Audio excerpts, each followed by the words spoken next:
کردی؟ تو چی فکر کردی؟ که تو پسرمو ازم دور میکنی یا میبریش؟ نه زنمو. توی این توهم نباش دختر جون. بادک هر چقدر دورتر بره همون قدرم زود گم میشه.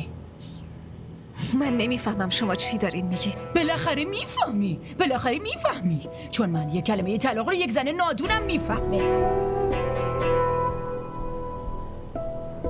زنمو خودتون بهتر از من میدونین که از دهن حمزه این کلمه برای من بیرون نمیاد. پس چرا هر بار این حرفو تکرار میکنین و خودتون رو ناراحت میکنین؟ دارم بهت میگم تو نمیتونی پسرمو از من دور کنی.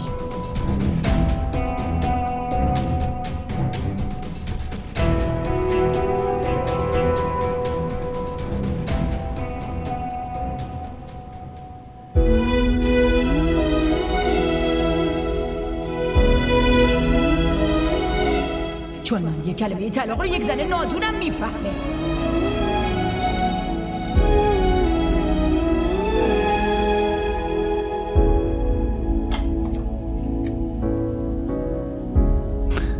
حاله سورپرایز.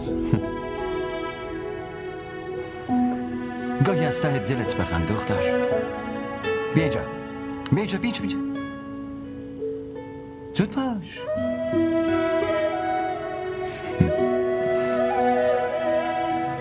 من برای یه سورپرایز دارم.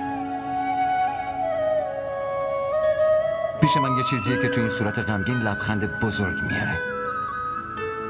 و اون چیه؟ خودت ببین.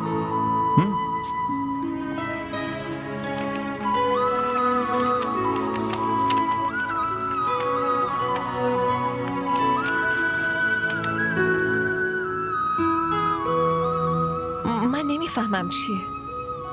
ما میریم لندن. میریم لندن پیش پدرت. لندن.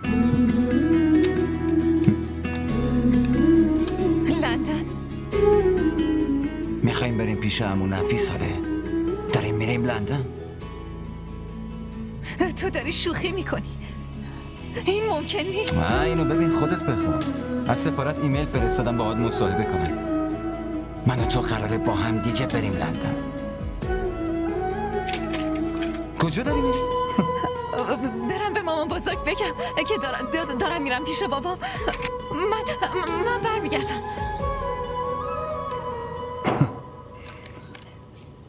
مامان بزرگ.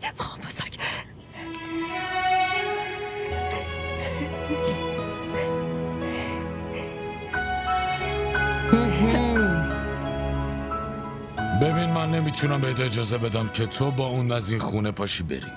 تو رو بزرگ کردم و به اینجا رسوندم. پس این به این معنا نیست که وقتی ازدواج کردی دنبال زنت هر جا را بیفتی و بری. شما اشتباه فهمیدین بابا. من قراره حاله رو ببرم لندن که عمو نفیس رو ببینه. همین. دیدنش؟ آره دیدنش. تو دیوونه شدی؟ نفیس کجا زندگی میکنه پسر؟ همینجا محله گلشن یا کوچه بغلمون. لندن زندگی میکنه. لندن متوجه میشی؟ معلومه که میفهمم. اما این خواسته حال است و منم خواسته اون باید. خواسته حال است. توی این سالا هیچ وقت از من همچی چیزی نخواسته. حالا الان یهویی و ناگهانی چطور اون دلتنگ باباش شده پسر؟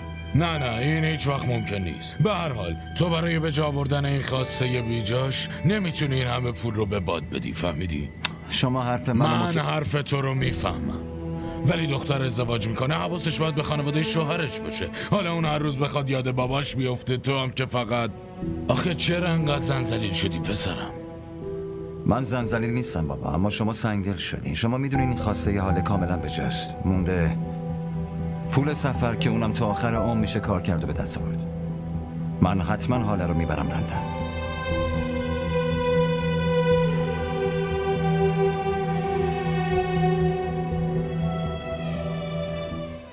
همراه ما باشید و فراموش نکنید که سابسکرایب کنید تا بهترین سریال ها را با دوبله فارسی از تلویزیون دیدی تیوی تماشا کنید.